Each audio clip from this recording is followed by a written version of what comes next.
Writing Minecraft, who does that? Is it hard? Is it easy? Is it even worth it? Honestly, hell yeah, it is. Today, we're going to talk about writing a Minecraft comic or story. This is all just my own personal experience and the things I think about throughout the process. So if I miss anything or you have specific questions, just drop me a line in the comments or shoot me a message and I will cover it. Without further ado, let's get nerdy.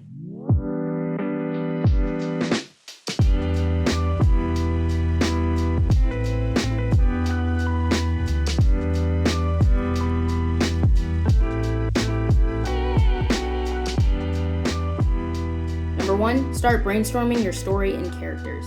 Don't overthink it, just write. You're feeling excited and inspired, so just ride that wave and write down every single idea that comes to you, no matter how bad or ridiculous it sounds. Sometimes those bad ideas have little bits and pieces of something that can actually be used. This is really, again, free-for-all brainstorming, so just have fun with it. Don't judge yourself too much. The nice thing about writing is it feels like it kind of declutters your brain. So if you feel like you're just putting out one dumb idea after another, think of it like you're decluttering the space in your head to allow room for better, fresh ideas to come through.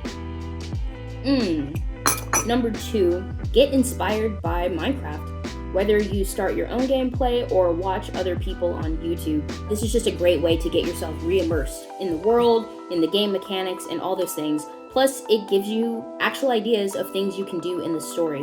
Some things I like to do is if I'm playing a game, I'll pause it and just make a few quick notes of what I did. Whether I found shelter, found coal, had to fight off a creeper, just kind of anything along those lines. And they can be used as actual events in my story.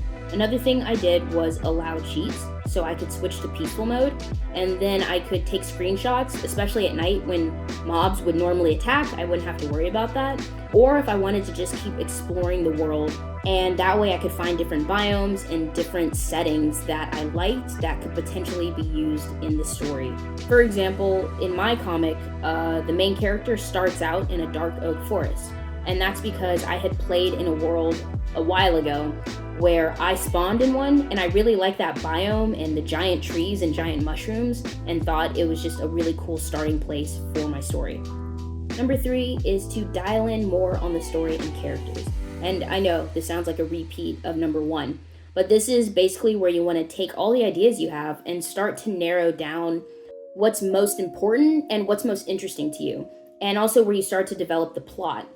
So on the story side, this is where you want to figure out, what is your character trying to achieve and why. And once we know what their end goal is, whether that's fighting the Ender Dragon, saving a princess, saving their best friend from pillagers or something like that. Once you start to figure out what their goal is, that helps you narrow down all the events that happen in the story. And so we know that there's a reason why each of these things is happening. On the character side, this is a little more interesting because you have so many characters to choose from when it comes to Minecraft. Are you going to write about Alex or Steve? Are you going to write about zombies or Endermen? I've seen several stories where people use villagers or any of the mobs as their main character. Or are you just going to do your own original? And so figuring out who your character is, their strengths, their weaknesses, why do they want the things they want, that will actually help you develop your plot more, and vice versa. The more you develop your characters, the more you can kind of hone in on what the plot is. And the more you develop your plot, that helps you understand what your characters need to go through for character development. And so they both kind of feed into each other. I also think these two things are important because those are what's going to make your Minecraft story unique. When you think about it, there's nothing new to Minecraft.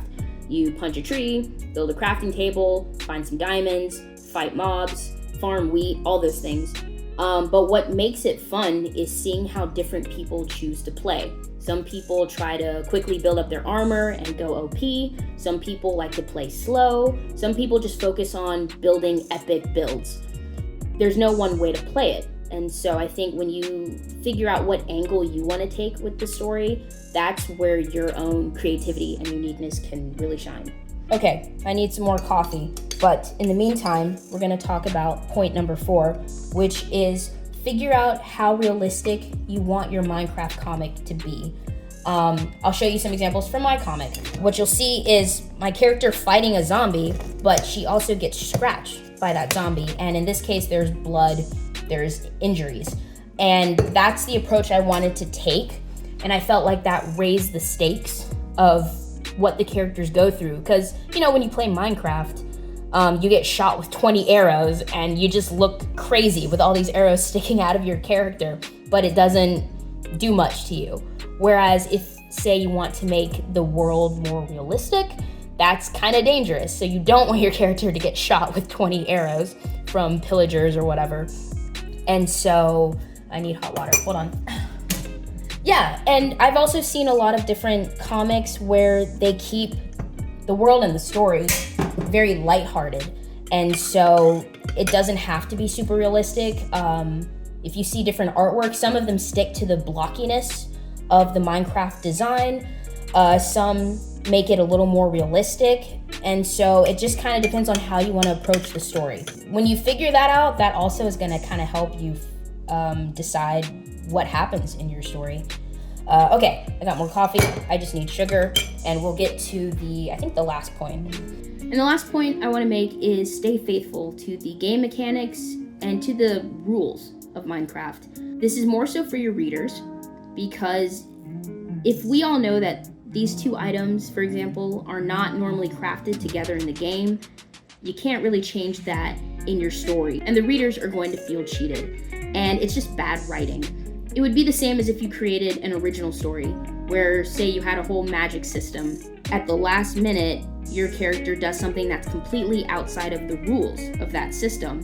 One, it's going to make your character just seem overpowered for no reason, and it's not going to be satisfying for the readers in the character development or whatever. So think of it the same way, whether you're doing an original story or you're doing a Minecraft story.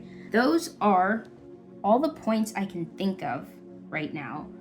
Feel free again to shoot me any questions you might have. Hopefully these helped give you at least a general idea of how to start coming up with your own story. They're not meant to be specific instructions because there's no right way to write. You don't have to write the kind of stories or the way I write just because I'm talking about it in this video, and you don't have to do it the way someone else tells you. This is the part where it's really up to you to challenge yourself and to just start writing, and you will figure it out as you go along. That's all I can think of. Okay, anyway, thanks for watching, everyone. Hope this helped you out, and I will see you in the next video.